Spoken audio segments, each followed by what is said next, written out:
The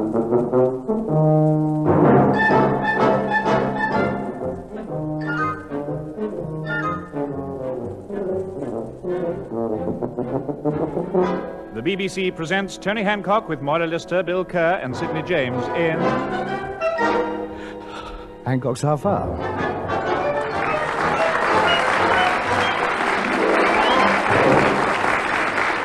This week. The whole of Europe is tense with excitement following the course of that exhausting and nerve-wracking endurance test, the Monte Carlo Rally. And this year, we British can feel fairly confident because the cream of our steely-nerved racing drivers are driving some pretty fine new machines. So let us take you back to Monday's memorable start from Glasgow.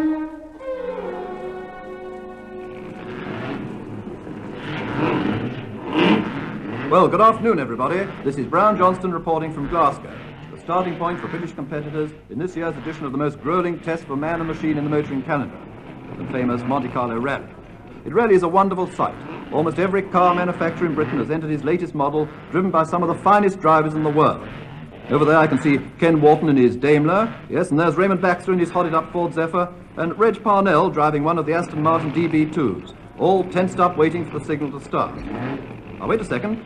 Apparently there's one competitor still to arrive. It's number 101, Britain's top racing driver, Captain Anthony Wheels Hancock. He was, of course, the sensational winner of last year's Grand Prix de Grimsby for foot-operated soapbox. Captain Hancock, in his privately entered Sid James special, was last seen a few miles south of Glasgow, so we should see him coming tearing up the starting line any minute now.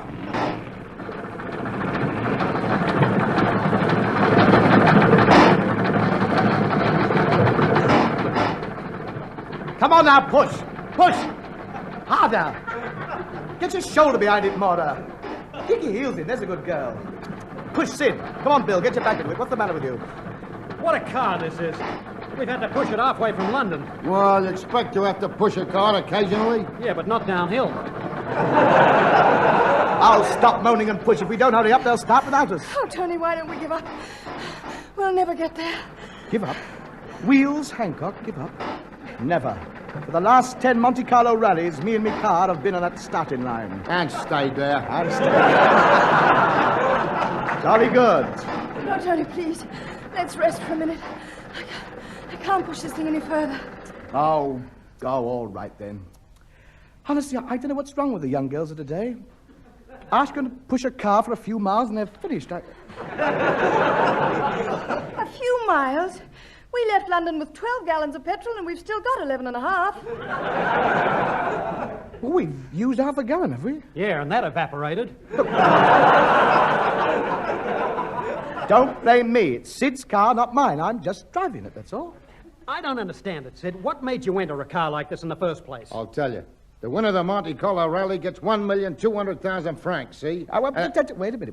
1,200,000 francs, 25 acres to the yen, 4 yen, 1 rupee. 2 rupees, 1 sou. Sous are better than annas. Annas. That reminds me, I haven't heard from Elsie lately. See her down the rink, I expect. Never mind. Let's see. 15 marks, 1 centime. Centimes into guilders, a couple of pfennigs. Hey, Tub, look, There's just one more little detail to work out. What? How much is 1,200,000 francs worth? I don't know, but it's a lot of rhino, and I'm going to win it. Listen, this heap wouldn't win the rally if we started in Monte Carlo. Don't be so sure, Billy boy. What happens when all the cars reach Dover? They go on board the ferry to get to France. Exactly. And Uncle Charlie would never let me down. Who's Uncle Charlie? He drives the ferry. And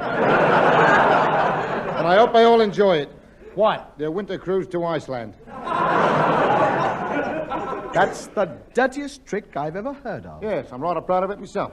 Oh, we better get a move on or we're not going to get there for the start. Right. Which way do we go? I don't know. Ask that lady there. Oh, excuse me, madam.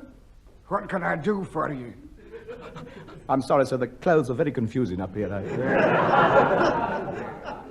Do you know the way to Glasgow? I do. Thanks very much. Good day. Now come back! Yes, jolly good. Thank you. Very helpful. And look, we're English, see? Oh, you poor wee lad. What a terrible thing to happen to a man. Yes. Well, we're lost, you see. Forsaken is more the word. Look, I want to get to Glasgow. Which is the quickest way? Well, let me see now. Glasgow.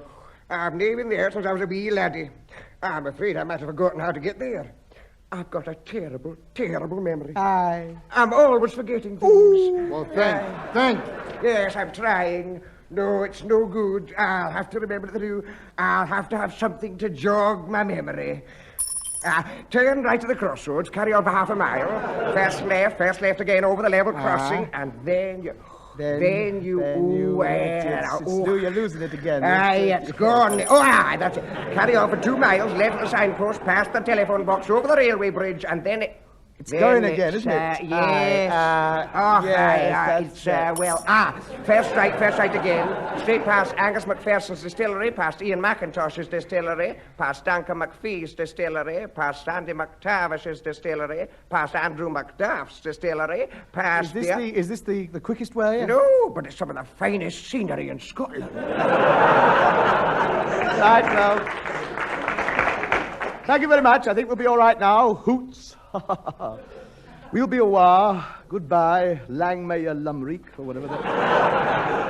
I love porridge in the springtime.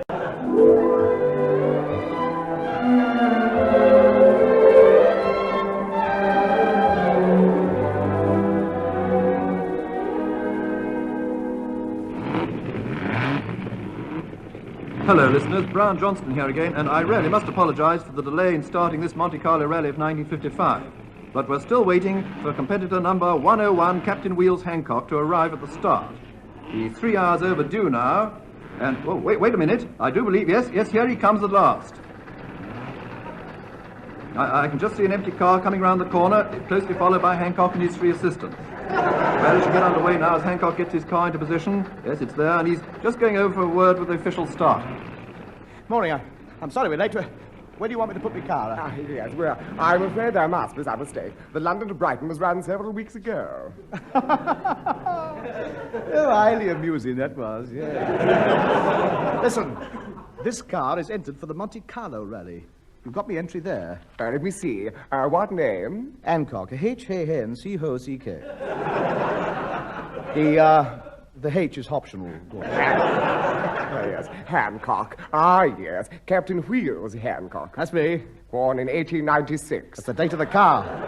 Sorry, yes, of course. I have the details here. An 1896 modified AJY special. AJY? Assembled from the junkyards. I see. What rating is she? Oh, 6 cylinders, overhead valve engine, twin carburetor, straight-through exhaust, special compression head, supercharged with a capacity of 3,000 cubic centimeters, developing 160 brake horsepower. That's a special accessory of our own design, which I must say really gets her going. Oh, what's that? A tow rope. Well, now then, just a few customs formalities. What equipment will you be taking with you? Me co-driver, Mr. Bill Spanners Kerr. A radio, fog lights, spare tires, and me heater. I don't see any heater. Moira, stand up for the gentleman. And, of course, the owner of the car, Mr. Sporting Sidney James, will also be travelling with us, a most valuable member of me crew. What does he do? He's in charge of the tin tacks and the broken glass. Yeah. Well, here's your timetable. Now, you have to be in Dover by tonight. Do the trolley buses run all the way? Trolley buses? Of course not. Oh. Sid, you can ditch them 2 long poles. We won't be needing them. Well, I think we can get started now. All right, everybody, start your engines. And now, listeners, everything's in readiness for the start. All the cars are revving up, each waiting for his signal to go. Any minute now. Yes, the first one's off. The Monte Carlo Rally's underway.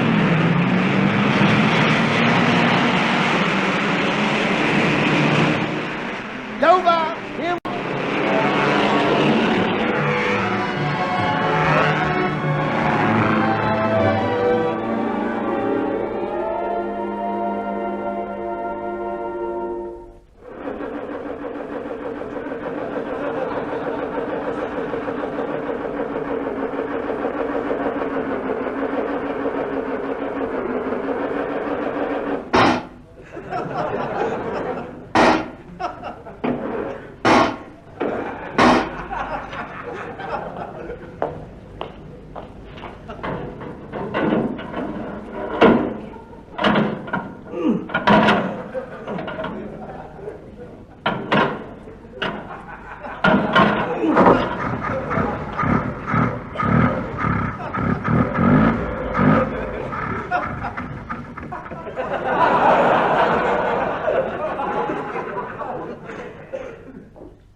Tony. Won't it start? Won't it start? Won't it start? Of course it won't start, idiot. Women, won't it start? You'll be asking me if I've switched on next? Well, have you?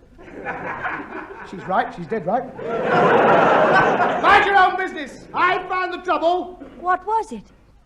I hadn't switched on. Oh, come on, let me have a go. That's it.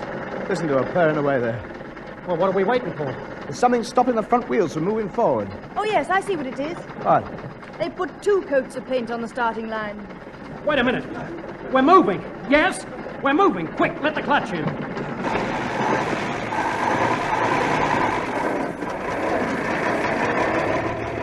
At last, we're off. Dover, here out.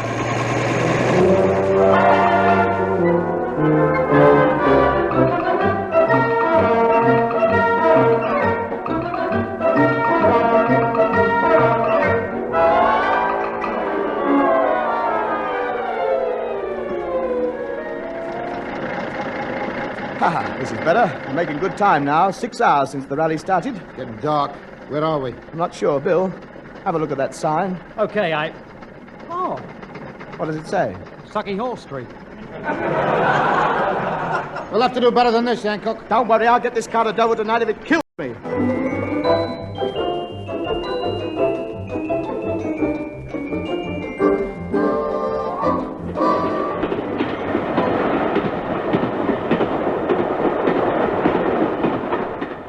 Tickets, please. 4 singles to Dover, please. You'll find a car in the guard's van.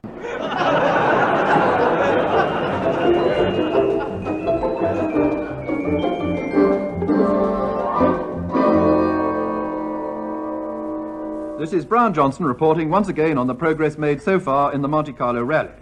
Now, we've just heard that the first driver to reach Dover was Captain Anthony Wheels Hancock in his 1896 modified AJY Special.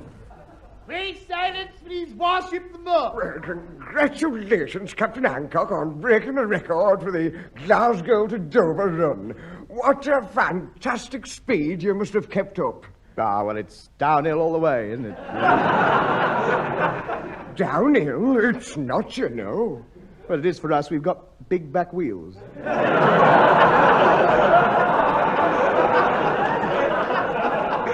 Come on, Tub, we'd better get some sleep. The ferry leaves for Boulogne first thing in the morning.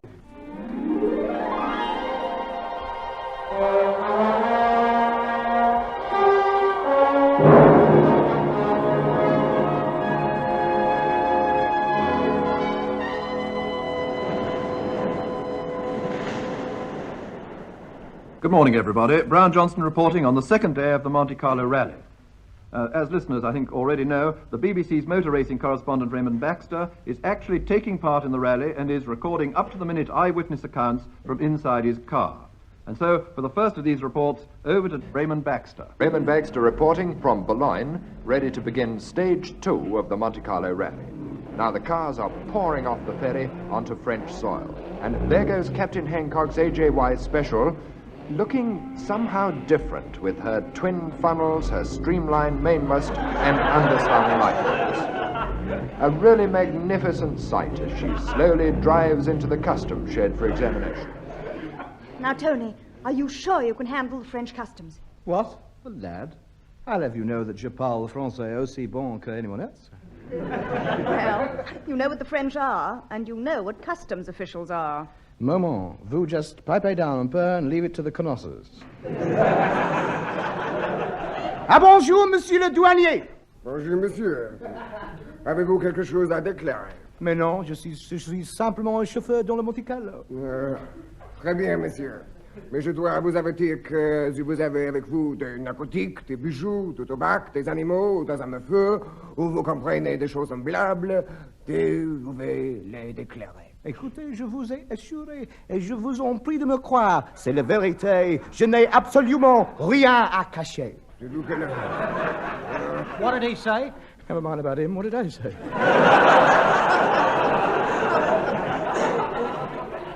Tony, that's no way to get through. Let me try their French customs.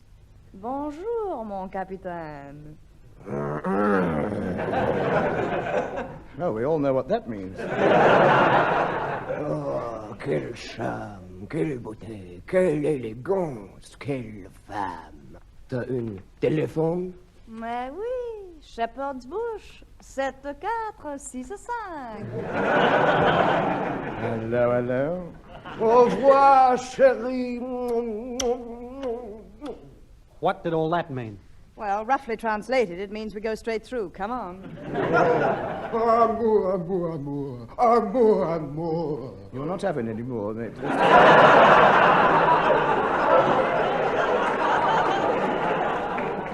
An old favorite, but came in useful there. That's your lots. Come, children, on our way to Monte Carlo.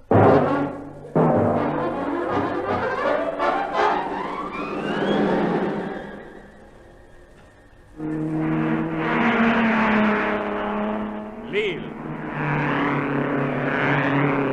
Liège.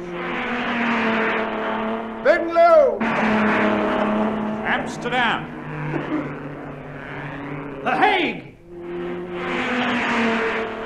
Brussels. Paris.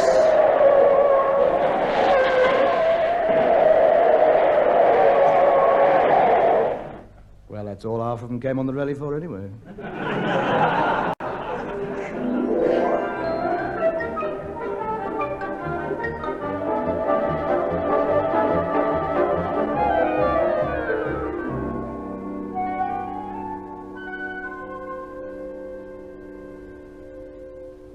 Good evening, listeners. Brown Johnston again, and here is the latest news of the Monte Carlo Rally. The halfway stage has been reached, and I'm very pleased to say that so far the British contingent has kept fairly well together. But the most amazing thing is that leading the field is none other than Wheels Hancock. Yes, that 59-year-old car of his is holding its own against the high-powered, up-to-date sports models from all over the world. They just can't seem to pass him. I'd give anything to know just how he's managing to do it.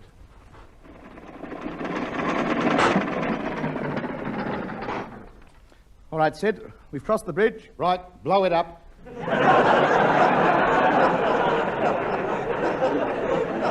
Right, and when we get round the corner, we'll start another landslide.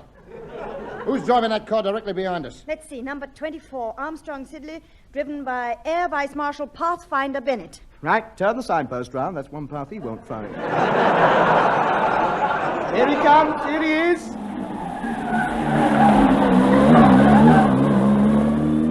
Well, he's going at a fast lick, isn't he? Still, I think he'll like Turkey when he gets there.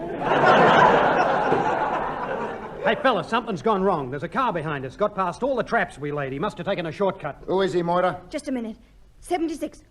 Good heavens, it's the car that the BBC commentator's in. Raymond Baxter. Baxter, we'll have him. Yes, quick, Sid! Smoke bombs! Good evening. Raymond Baxter again, this time speaking to you from the road about 90 miles southeast of Paris, heading towards the mountainous stage of the rally. Now, I understand that we're now lying second on the road to Wheels Hancock, whose car I can see not half a mile ahead of me. And we seem to be catching up on him pretty quickly, but now... What, just a minute now, wait a minute here. This is positively uncanny. A clear blue sky and a nice bright sun 1 minute, and now suddenly a thick fog has just sprung up. I can't see more than 2 feet in front of the car, and we've got to be very careful here. Now, according to my road map, we should be approaching a narrow bridge spanning a deep mountain stream. Out of the car, I can't see a thing, but we must be somewhere near it. Now, perhaps if I were to lean my head out of the window and...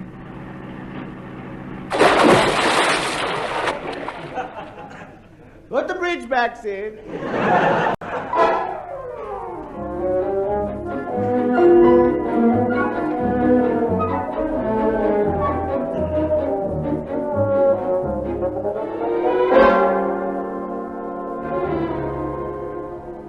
Good evening, listeners. Brown Johnston again, and we're now at the last stages of the Monte Carlo Rally. Well, we shan't be able to give you any more eyewitness accounts because, unfortunately, we seem to have lost proper contact with Raymond Baxter. His last recording, picked up by the BBC, didn't give much information. He said simply... Shoot! Thank you, Raymond Baxter.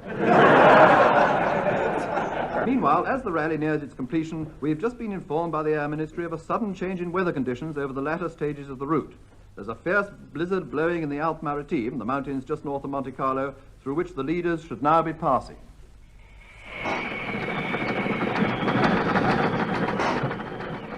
It's no good. We can't go on. We'll have to stop. Can't stop now. Another 2 hours, we'll be in Monte Carlo. There's 1,200,000 francs at stake. You keep driving. But I can't see all this snow. You got windscreen wipers, haven't you? They're not much good when you haven't got a windscreen. Ah, well, be fair. You know, when I get chilly, I'm liable to have one of my turns. Hey, just look at this weather. It's getting worse. The snow must be a foot deep. Oh, much more than that. I'm talking about inside the car. I told you we should have got one with a roof on it. Look at us. A bowler hat and a pipe each, and the kids will start slinging snowballs at us. You keep your eyes on the road, Hancock. The service is like glass. There's a 4,000 drop on one side and smack into the chasm. I wouldn't worry. Even if this car did go over the edge, I bet we'd have to get out halfway and push it.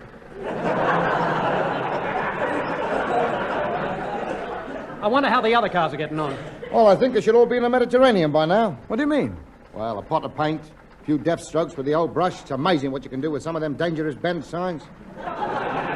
You better go carefully along here, Tony. It's getting worse. Yeah, look at those mountains up there. There must be millions of tons of snow in that lot. Yes, I was reading about that the other day. Do you know that a sudden, violent noise could bring the lot down on top of us? Really? Yes. Yes, it's the echo. It vibrates round the valley and causes an avalanche. Don't worry, it won't happen here. We'd have to kick up a horrible din to bring that lot down. Ah, well. Let's have the radio on. Yes. This is the BBC Light Programme. Whitey, Whitey!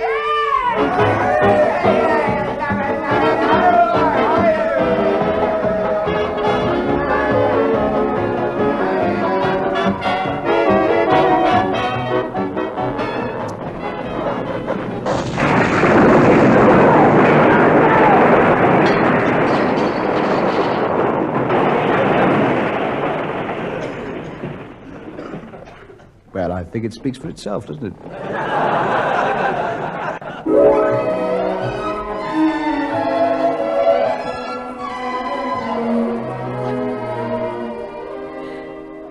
Well, that's the worst landslide I've ever seen. Lucky that rescue party came along and dug us out. We'd have still been there. Has anybody seen Tony? Yeah, he fell over the edge of the cliff. They're still looking for him. Oh, look, there he is, chatting to that man who's trying to get him up.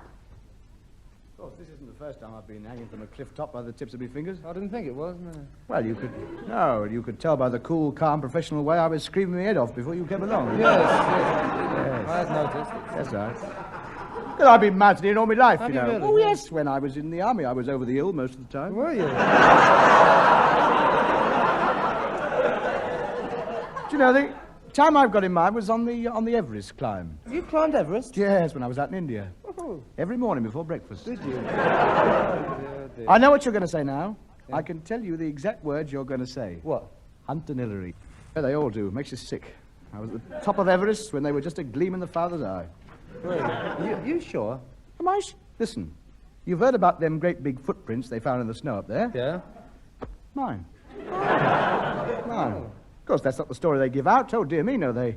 I realise now the biggest mistake I made was not sticking a flag in the top. Oh, you should have done that. I know. Well, I left me lunch up there. Did you? Oh, well. But that's gone. I went back and had a look. Huh? Well, anyway, do you mind taking your spike boots off my fingers? Oh, I'm sorry. That's all right. I'm sorry. I just thought I'd mention it in passing. Anyway, the time I'm telling you about was, let me see, it'd be the 10th time I climbed it. That'd be a Thursday. It'd be a Thursday, yes, that's right. I said to my mate Harry, you don't know Harry, do you? No, I never met him. Nice no. fella he is, Yeah? nice fella. Yeah, he took to drink in the end. Oh, dear. It was the making of him. Was it? Yeah. Anyway, I said to Harry, do you fancy Everest today? He said, well, it'll make a day out, won't it? So we packed some sandwiches and off we went. Well, I got to, I suppose it must have been about 32,000 feet. Wait a minute. Everest isn't as tall as that. Was then. It was then. Me and Harry wore it down, running up and down it.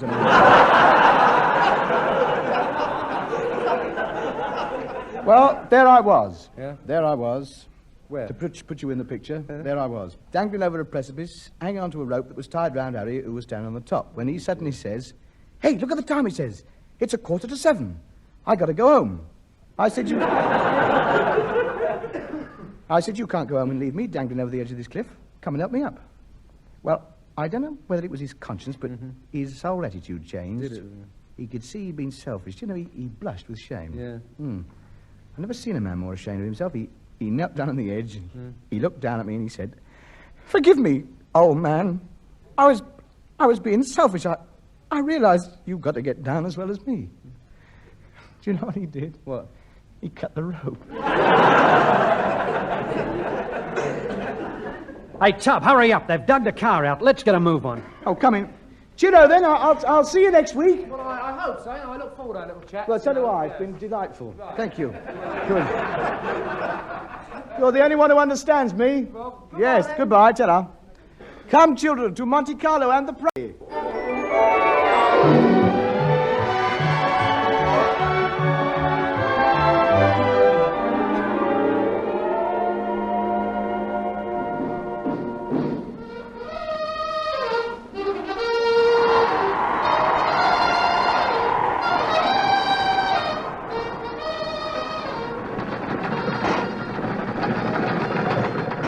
Blimey, look at the crowds. The band. The whole town's turned out to welcome us. Where's Mr. Carlo? Who? Monte Carlo, the bloke who owns the place. Oh, isn't it wonderful? First home in the Monte Carlo Rally. Yeah, and here comes the mayor with the prize money. Ah, mes amis, congratulations. What a magnificent achievement. You have won the Monte Carlo Rally, and I have great pleasure in presenting you with this check for 1,200,000 francs. And here it is. Here it is. Here it is. Here it is. Here it is. Here it is. Here it is. I'm sorry, I was miles away. Well, here it is. Oh, yes, the check for 1,200,000 francs. No, a ticket for parking. You've been stuck here on the starting line for 4 days now. Officer, I can explain. The starter's Yes. gone wrong. I'm sorry. It's not Hey. my fault. I wouldn't bother you again. Have an I get Aggies. that. Have an Yeah, Aggies yes, with yes, me. yeah. Oh, it's the pleasure. Well, sorry about that. Come on with your name and That's the address pleasure. and your Aye. answer. You're coming to police Aye. and your...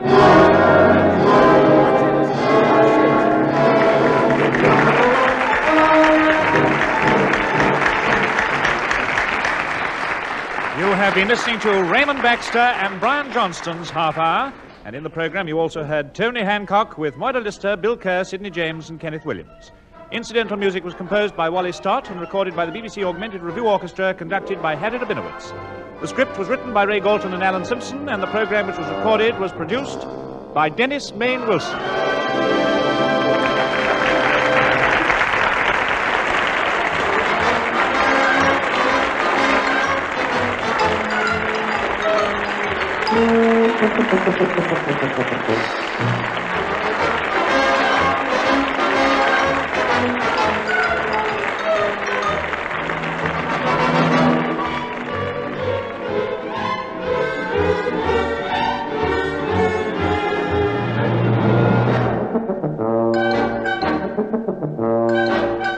Thank you.